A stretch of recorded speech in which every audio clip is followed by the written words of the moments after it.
Dear students, good morning.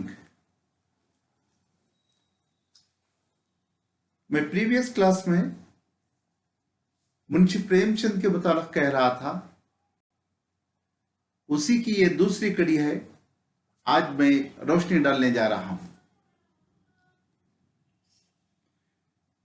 मैं आपको कह रहा था गुज़िश्ता क्लास में, मुंशी प्रेमचंद के वालिदा का इंतकाल हो गया तो फौरन उनके वालिद ने दूसरी शादी कर ली। अजीज तलबा व तालिबात, आप बेहतर जानते हैं दूसरी शादी के बाद फैमिलीज में किस तरह के तब्दीलियां यानी चेंजेस आते हैं। तो जो प्रेम यानी मोहब्बत मुंशी प्रेमचंद को अपने वालिदैन से मिलता था, वालिदा की कमी की वजह से वालिद से वो प्रेम भी यानी मोहब्बत से भी वो महरूम हो गए। तो ये तमाम हादिसों का असर मुंशी प्रेमचंद की ग्रेट पर्सनालिटी यानी शख्सियत पर बुरा असर पड़ता है। आगे चलकर मुंशी प्रेमचंद जब 15 साल के होते हैं तो वालिद सोचते हैं कि ये सऊदी माँ के साथ इन छोटे बच्चों का गुजरान बड़ी ही दुश्वार यानी मुश्किल से गुजरेगा। तो बिल्कुल कम सिन उम्र ही में उनके वालिद ने मुंशी प्रेमचंद की शादी 15 साल में कर देते हैं, जब वो जस्ट 9वीं जमात में पढ़ रहे थे, मुताला कर रहे थे। ये कोई शादी की उम्र नहीं थी। पहले ही से हमारे मुल्क हिंदुस्तान में चाइल्ड मैरिज का सिस्टम है। उस चाइल्ड मैरिज सिस्टम को सामने रखते हुए नाबिल निगार मुंशी प्रेमचंद ने ये चाइल्ड मैरिज को क्या है, बढ़ोतरी दी है यानी तरक्की दी है यहाँ पर। अच्छा, मुंशी प्रेमचंद की शादी हो गई, ये घर भी अपने बसा लिए नई दुल्हन के साथ। उसके बाद क्या है, जब मसला आता है यहाँ पर रोजी का, ये बेरोजगार थे, अनएम्प्लॉय थे, तो जॉब की तलाश में निकलते।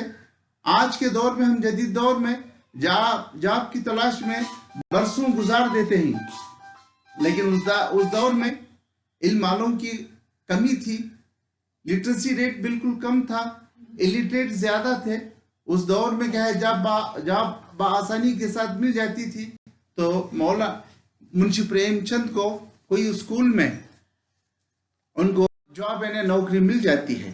स्कूल में मुदर्रिस की हैसियत से, टीचर की हैसियत से क्या है, वो बच्चों को पढ़ाते हैं। बहुत साल पढ़ाने के बाद सन 1921 में father of the nation Mahatma Gandhi एक तहरीक यहाँ पर रचाते हैं, वो आज़ादी के खातिर से।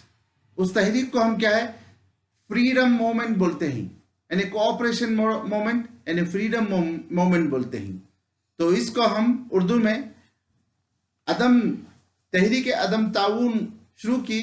तो मुंशी प्रेमचंद भी अपने स्कूल के जॉब को छोड़कर, नौकरी को छोड़कर महात्मा गांधी के साथ हो लेते हैं। इस तहरीक में वो भी क्या है, शामिल हो जाते हैं। तो उसके बाद मुंशी प्रेमचंद सिर्फ और सिर्फ क्या है, अपने तसनीफ और तालीफ यानी राइटिंग का, बुक्स के एडिटिंग का काम शुरू कर देते हैं।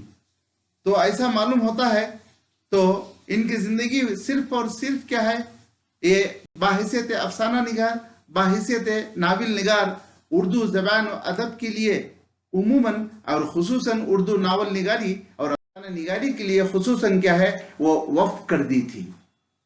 इसके बाद अजीज तलबा व तालिबात, आप बेहतर जानते हैं जब इंसान एक बार पैदा होकर दुनिया में आता है तो ये बात पैदाइश की उसकी मौत भी यकीनन है।